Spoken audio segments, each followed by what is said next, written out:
Hello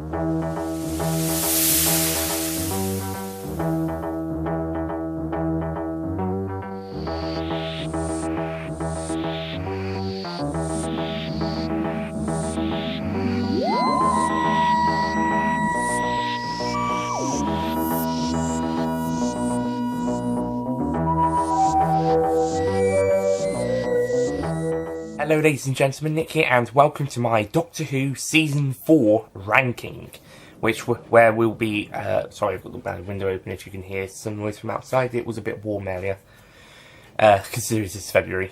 But anyway, so, Season 4, all 9 stories, I was going to say, we're ranking all 9 stories from Doctor Who Season 4 from 1966 to 1967. Before we start, some honourable mentions. Firstly, to the Peter Cushing Dalek movies documentary from 1995, Dalekmania. Yeah, it's a good, fun, entertaining documentary on the Dalek films and the popularity of the Daleks of the early to mid-60s. Not delving too much into the show for obvious reasons.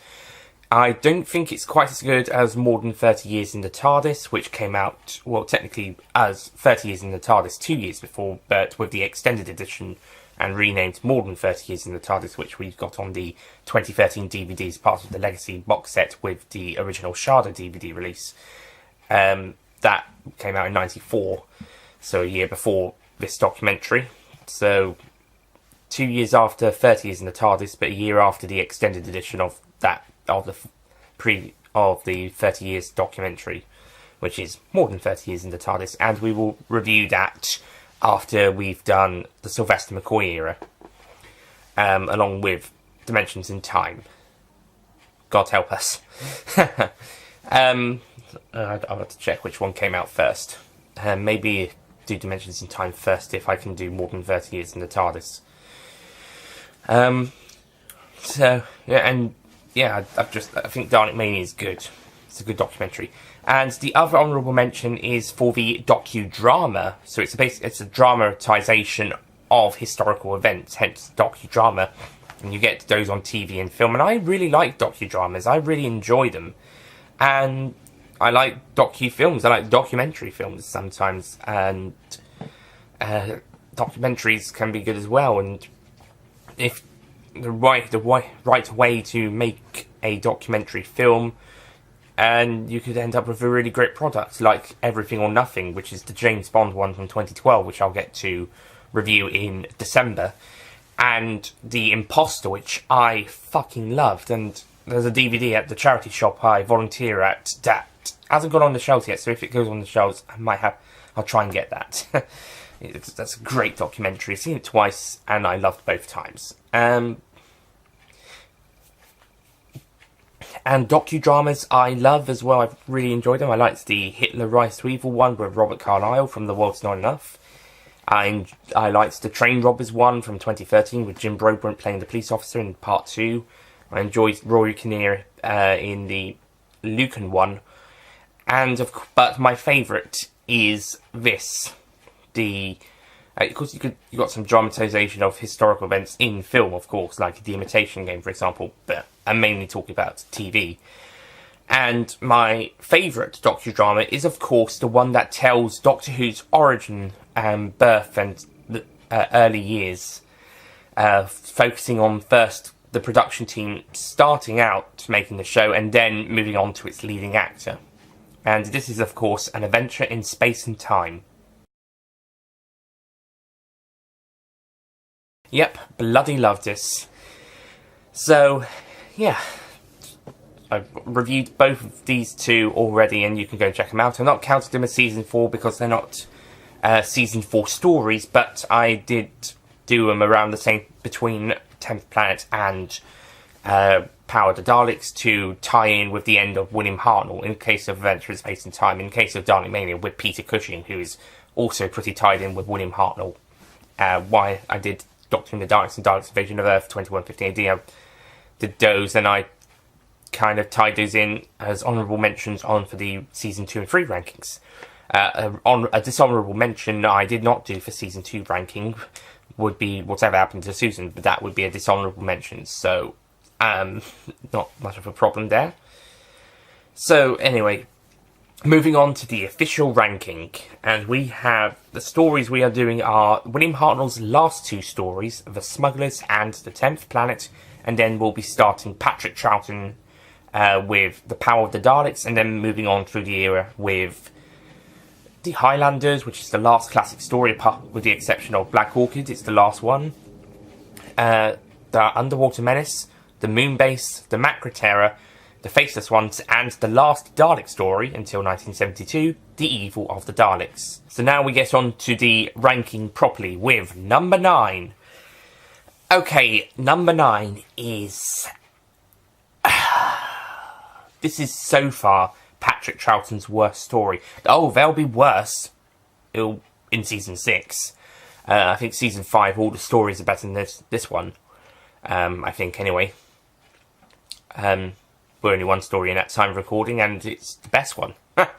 But this one here isn't very good, considering this is, spoiler alert, Patrick Troughton's 3rd story. His 3rd. As I mentioned in its review, it was sooner for Patrick Troughton to get a dud than it was for William Hartnell. For William Hartnell, it took 7 stories to get a not-so-good episode. An okay one, I would say. After 4 good ones, although Unearthly Child, you could argue, was okay, but the first episode was brilliant, so that's why I put it as 8 out of 10 and say it's good. But after 4 good ones and 2 great ones, we then get a miss, but it's okay, it's just alright. And then we get a big dud. A big doo-doo, as Jar Jar Binks from Star Wars would say. And this one is definitely a big doo-doo. We had a great Patrick Troughton story, and we had a good Patrick Troughton story, and now we've got a doo-doo. And this is The Underwater Menace. And before anyone says anything, it's not just because of the fucking awful reconstruction on the DVD. No, that just makes things even worse. But the story itself isn't very interesting, it's not very entertaining, and I'm okay with the characters, but I don't find that brilliant, with the exception of the main cast and Zaroff, who is, the actor is hamming the role up as much as possible, and people who don't like the motives of Elliot Carver in the film Tomorrow Never Dies, you're going to have a field day with this character as well. So, yeah, get your knives and pitchforks, and your flaming torches. You might have to wait a couple of hours, it's daylight. Guns, I suppose. Get your guns. And come and tear this character to shreds for having very little plausible motive. His motive is simply, why not? For blowing up the Earth. He's trying to blow up the Earth, and his motive is, why not? Yeah. And you thought Elliot Carver's motive was bad. For those who do not know, I mentioned about it in the film, in the review of the Underwater Menace, and I'll mention it in the Tomorrow Never Dies review, but Elliot Carver basically is trying to help cause a war between the UK and China, so that he can get a Chinese leader into power after Beijing is bombed, and he organises a truce between the UK and China, and Elliot Carver gets broadcast rights in China for the next 100 years. Yeah, that's his motive. But it's better than this one. At least he has a motive. I can't defend the Tomorrow Never Dies motive. I can't defend Carver's motive in Tomorrow Never Dies, but I can say it's better than this motive. As much fun as both villains are, I have to say Tomorrow Never Dies had the best villain motive out of these two. Just because isn't a reason. Give me broadcast rights any day as a motive. And on top of that, we've also got slow underwater scenes, like another James Bond film, Thunderball, and you've got a not very interesting plot, and on top of all that, the god-awful reconstruction from 2015 of the two missing episodes. This does not make one a very good story. It makes it a very bad story. but there are some saving graces. Firstly, it's not a complete washout, if you pardon the pun. It's not completely terrible. The main cast do a good job, as do the other supporting cast. Like I said, the actor playing Zarov is having it up, and he's quite a comedic character anyway. And the side characters, whilst not being great, they are interesting and to an extent, and fun to watch, and likeable. So the Underwater Menace isn't a complete terrible story, but it's easily the weakest of both Season 4 and, at this point in time, Patrick Troughton's era, at least until we get to the start of Season 6. I would say. We'll see how Season 5 goes, but until the Dominators, this is going to be Patrick Troughton's weakest story. Number 8. Number 8, I'm probably going to get a lot of flack for, because this story is going to be animated next month. It's going to be, well, being animated, it's going to be released on DVD and Blu-ray and Steelbook Blu-ray with a new animated remake of the story next month, around this time next month, time for going out at least anyway. And that is the Macra Terror.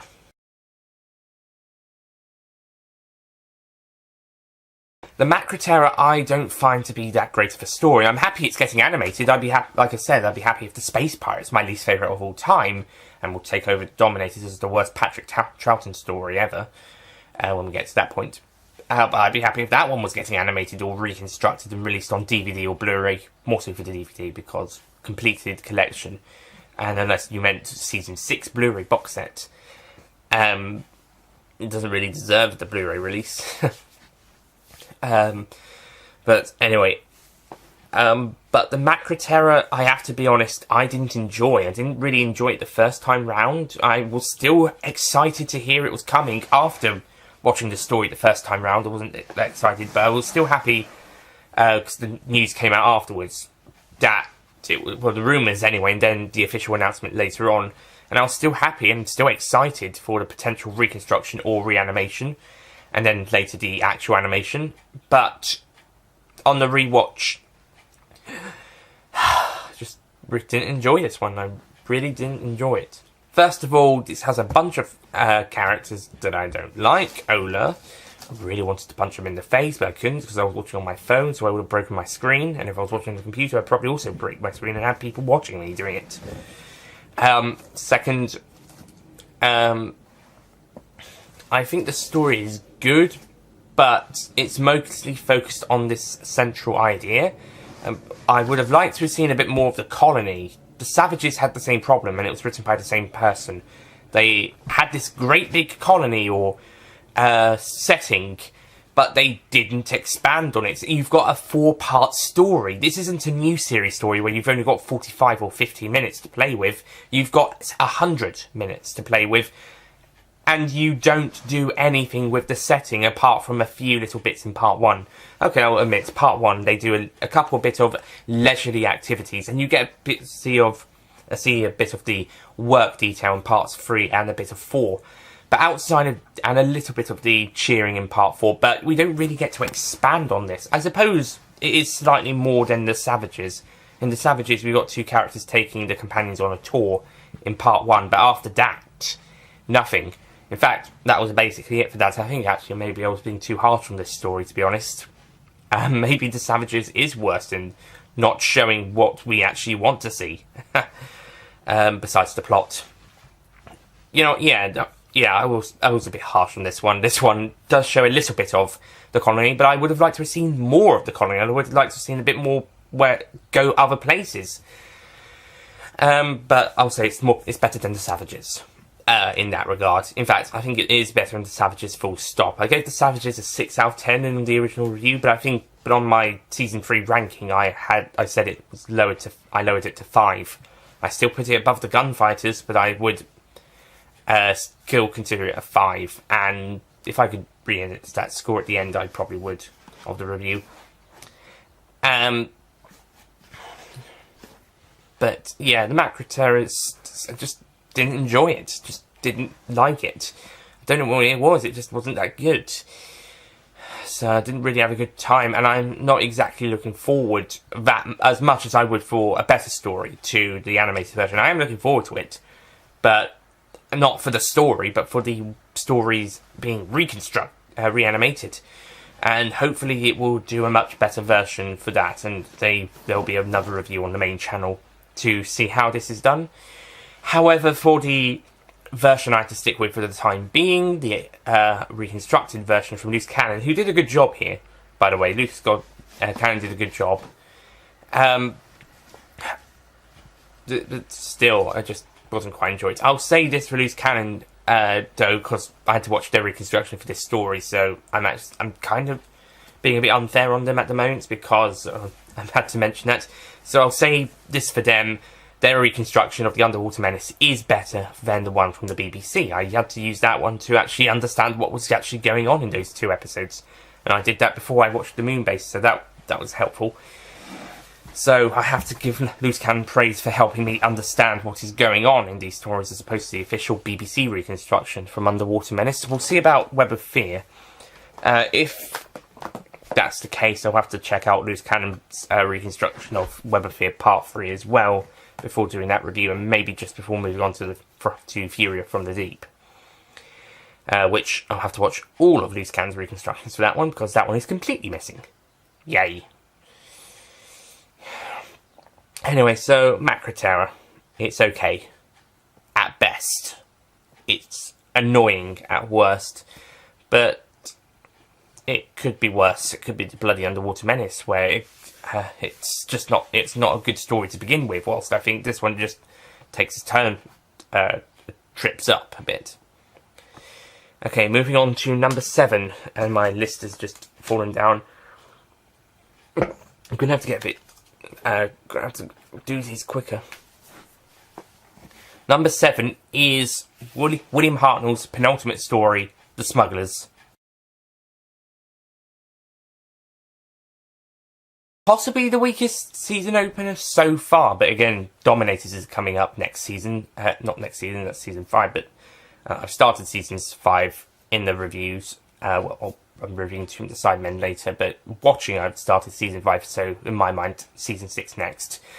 But okay, season 6, we're going to get a worse starter, but in the meantime, The Smugglers is the current weakest starter. And it's also a weak way for William Hartnell's penultimate story. As William Hartnell's penultimate story, it is disappointing, and the same for an opening story from season 4. As a standalone story on its own, if it was elsewhere in the season, it would be okay. It's run-of-the-mill, not really noticeable, but it's... I think it was supposed to be in season 3, but it was pushed back to season 4, and William Hartnell was contracted for that one. And then they gave him the 10th Planet as well to do as a final story. Although the way it ends, you might think differently. But The Smugglers is just the run-of-the-mill historical story that you got through most of the Hartnell era. It just isn't that special, apart from being his penultimate story and the season opener. But other than Ben and Polly's first proper adventure in the TARDIS after the War Machines, a much superior story in my opinion. But it's just not that. It's okay. It's fine. I actually liked it on the rewatch and gave it a decent score, but overall, it's not that brilliant of a story. Outside of being a run-of-the-mill story, it's actually pretty disappointing on its position in the show, as both a season opener and a Doctor's penultimate story. And now, I don't think they were planning it when they originally wrote it or made it, but when it was broadcast, they knew it was going to be William Hartnell's last story, and it had been pushed back to be the season 4 opener. Not to mention, if it had stayed in season 3, that would have been the finale, and yeah. Actually, I think I'm kind of glad it was pushed back to season 4 if we got the War Machines as the final story. Yeah. And of course, it doesn't help the fact that being a run-of-the-mill historical story, the historical reputation was on the line. And the next story on this list, number 6, is what basically, I suppose, killed off historicals unintentionally. But definitely it's the last historical besides Black Orchid in 1982. Number 6 is The Highlanders. Again, not a remarkable second outing for the second Doctor, but I would say it's slightly better than the Smugglers, and it's more interesting. More stuff actually takes place. We get introduced to a new companion, Jamie, although Underwater Menace would be his first proper story, like Smugglers was for Ben and Polly. Or, well, more so for Polly, I suppose you could say. The second half of War Machines for Ben. But, again, run-of-the-mill, typical historical, not much really special about it, to be honest, outside of that and the other points I mentioned. So, yeah, and because of this run-of-the-mill historical feel that we've been having, the historicals were pretty much stopped at this point, with the exception of the 1982 story Black Orchid, which we'll get to. But, yeah, audience weren't that interested in historicals anymore by this point, which is a shame considering what came later with some of the sci-fi stories. The first two stories on this list, for example. But I can see why they were killed off, but I suppose with stories like the Underwater Menace coming along later on and then Dominators after that, then I'm kind of actually sorry that the historicals are missing. And also there's a very good video by Matt on the Universal's channel talking about the historicals and why they should be brought back now. And yeah, I suppose Doctor Who's been a bit scared to do historicals since this point, with the Black Orchid exception. But yeah, it's a shame. But if they're going to be run-of-the-mill, then they're going to be run-of-the-mill. Black Orchid's a bit different from the run-of-the-mill stories, but if they were going to keep doing run-of-the-mill stories like these two, then I can see why they were stopped at this point. So that's number 6. Number 5. Now we're on to 4 of these stories in this season are, well, 2 of them are poor, and 2 of them are okay. The remaining 5 are between brilliant and fantastic. And we'll start off with number 5. So this is the first of the brilliant to fantastics. Number 5 is William Hartnell's final story and the Cybermen's first, The 10th Planet. Now, when I first watched this one, I wasn't so keen on it. I thought it was good, I thought it was enjoyable, but on the latest rewatch, I think I must have seen it at least 2 or 3 times beforehand. Certainly at least 2. But on the rewatch for the review, I really liked it. I really enjoyed it. I thought some of the characters weren't as bad as I thought. I think they're better than the ones in the Macra Terror, for starters, and the Smugglers, and the Highlanders. The Cybermen are actually pretty creepy, despite they don't look. It's not the best design, but it does look pretty creepy, and you can believe that they are human, or they were humans, whilst later ones down the line, both in classic and New Who series, they kind of make you forget that a little bit. Or don't get me wrong, I think showing humanoid limbs, well, actually that's not too bad. It does look like it isn't the best costume, but it does look like a very good design. William Hartnell puts one of his best performances into his final role, despite taking episode 3 out for a break. Ben and Polly, Ben especially, are great here. Polly does some good stuff. I think her best moments are in Underwater Menace and Highlanders, and actually maybe not so much Underwater Menace, but Highlanders and Moonbase, definitely, are her best ones. And the base is a pretty good setting, and it's a very good final story for William Hartnell, and I think it ends his tenure out really well. A few problems with it I've mentioned in the review, but overall a great way for the Doctor to go out, the first Doctor to end the series, end his tenure, and he goes out on a high note. And even better still, his successor starts on an even higher note, as number 4 is Patrick Troughton's first story, The Power of the Daleks. Now, quite a few people are going to be asking why isn't this number 1 or number 2, but personally, after 6 viewings, of this story. Wouldn't you be tired of this one? That being said, viewing number 6 was probably my favourite since the first. Because I took a bit of a break since the previous couple of viewings. Anyway, but that's not why this is number 4. No, I like this story, but I think there's 3 more that's better. But I did enjoy it more on the latest reviewing. Same with 10th Planet, by the way. And probably all of them, apart from Underwater Menace and Macra Terror, to be honest.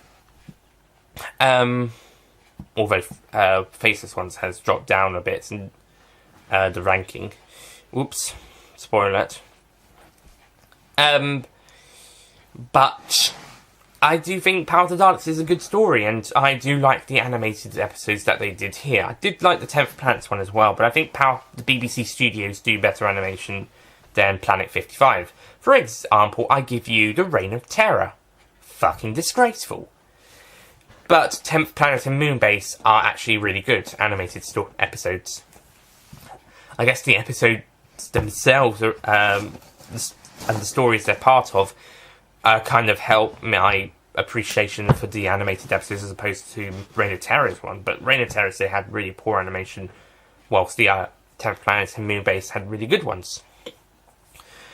Power of the Daleks has really great animation, and I really like it. I do think it takes them a few episodes to get the groove of it. There is some movement oddities in the first 1 or 2, but by 3, 4, 5, they've got the groove, and by part 6, I'm enjoying it as much as a live-action story. So, yeah, that's cool. And, yeah, Power of the Daleks, I think it's a great way to start Patrick Troughton's era, and it's a really good story. Number 3. Number 3 is The Moonbase.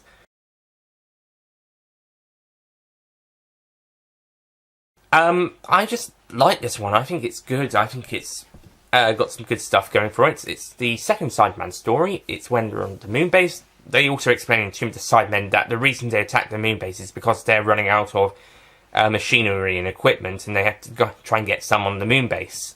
Or at least that's what the Cyber Controller states in Tomb of the Sidemen, and how the Doctor realises that.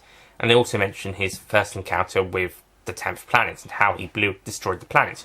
Well, how he destroyed the planet, it was his idea to say, don't do anything, let it blow up. And from absorbing all the energy.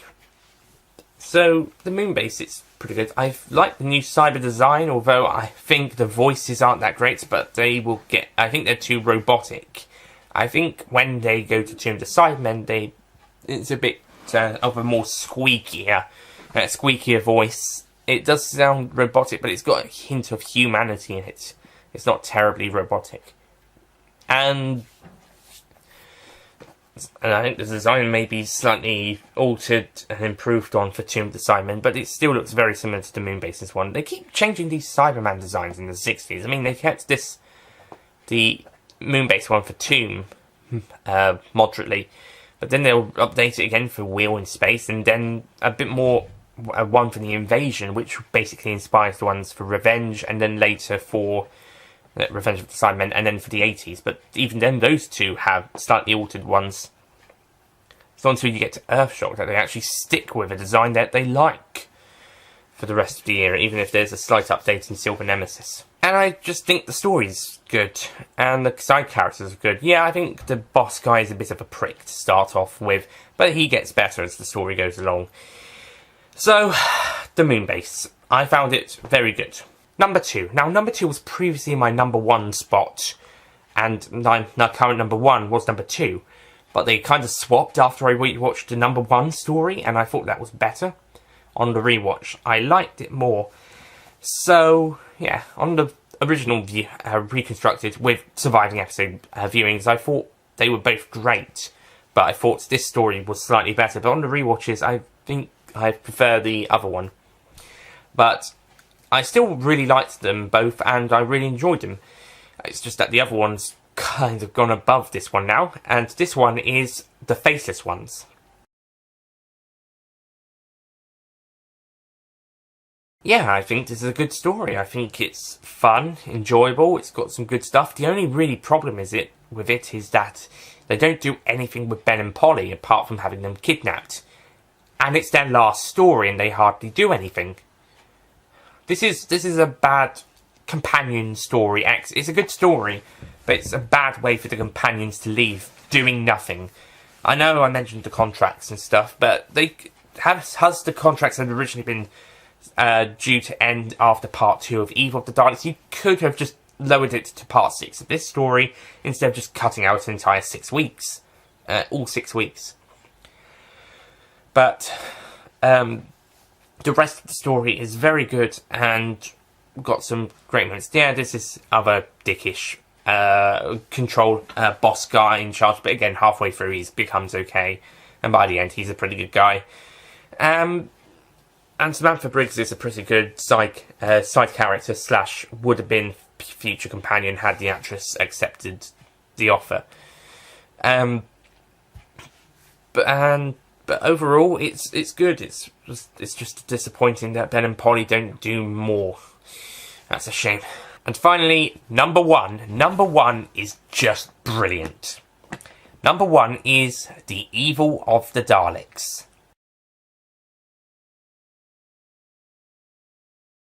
Yeah, I just really liked this story. I thought this was a great way to end Season 4. I thought it was a great way to introduce Victoria. I thought the first episode was a very good mystery plot. I thought the Dalek reveal, if it wasn't for the title, it would have been a great twist. I thought the sci-fi plot was good. I thought Jamie trying to rescue Victoria with help from Kemmel was great. I thought the stuff from Skara was great. The only thing is, it was taking its time. It was getting a bit slow. So was Faceless Ones, to be honest. But both of them were still doing good stories, so I'll let them slide. And I love the 3 Daleks and the Doctor putting the human factor into them and them playing the games. That was still so much fun. And yeah, Daleks in both this story and Power Of The Daleks are really great.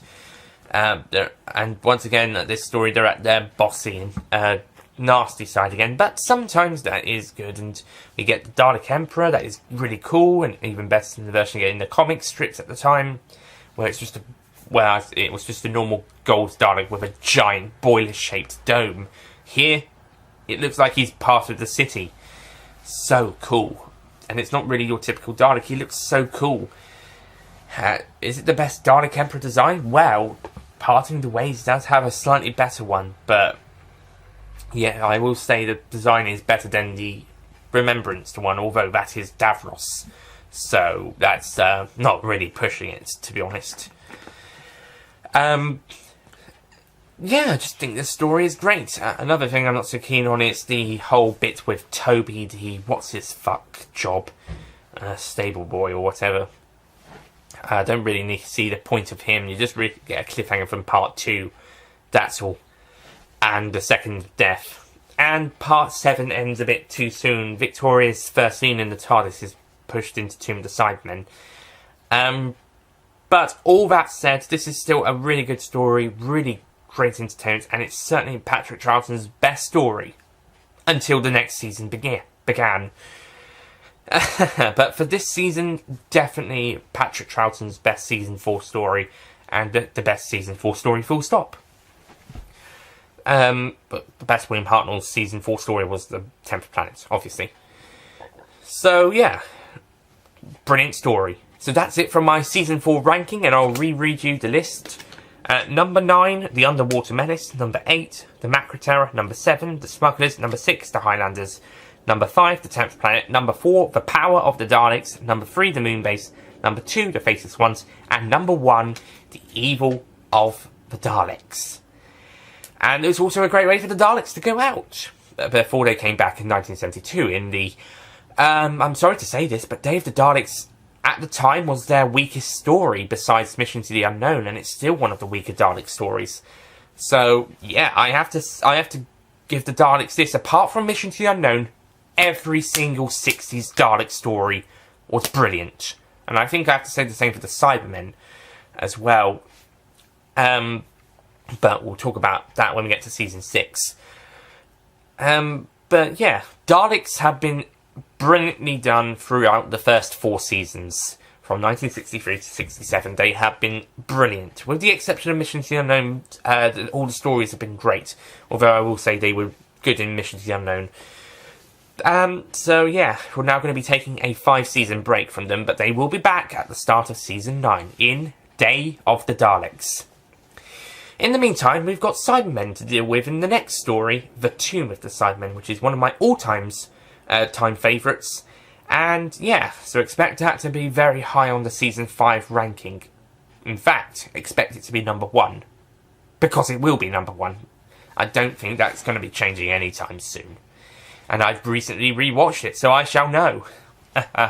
Anyway, that's it from me. Thank you for watching, and I'll see you guys next time. Goodbye.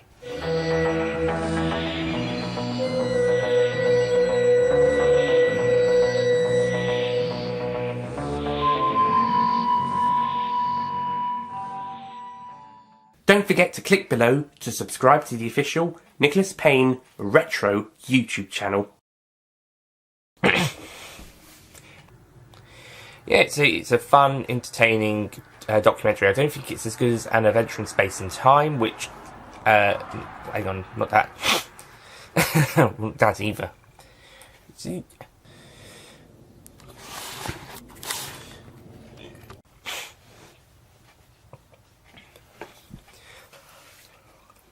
Excuse me, I got a bit of breakfast in my mouth. Anyway. But... Underwater Menace... Fuck, sorry. And before we...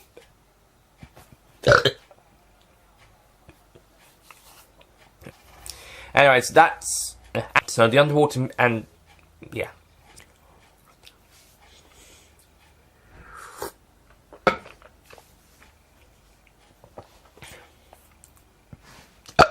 Excuse me.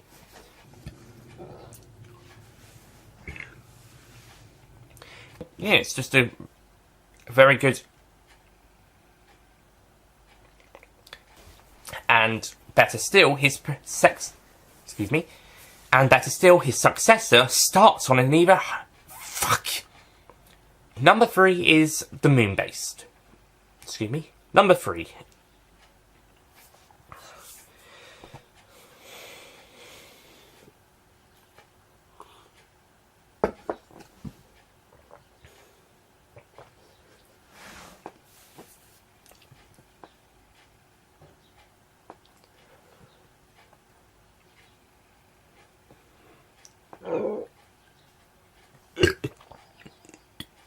Hang on, phone's ring. Oh, balls.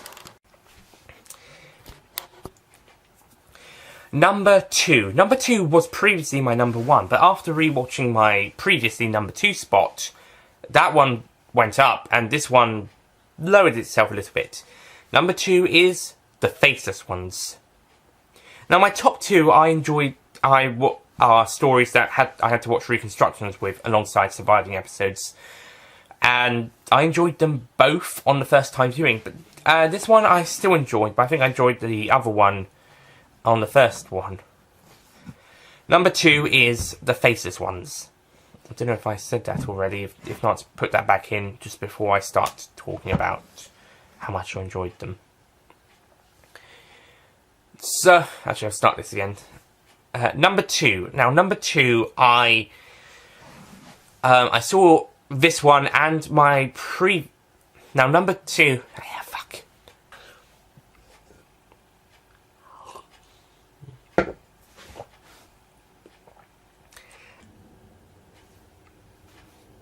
If you're going to... then at least have the... at least burp.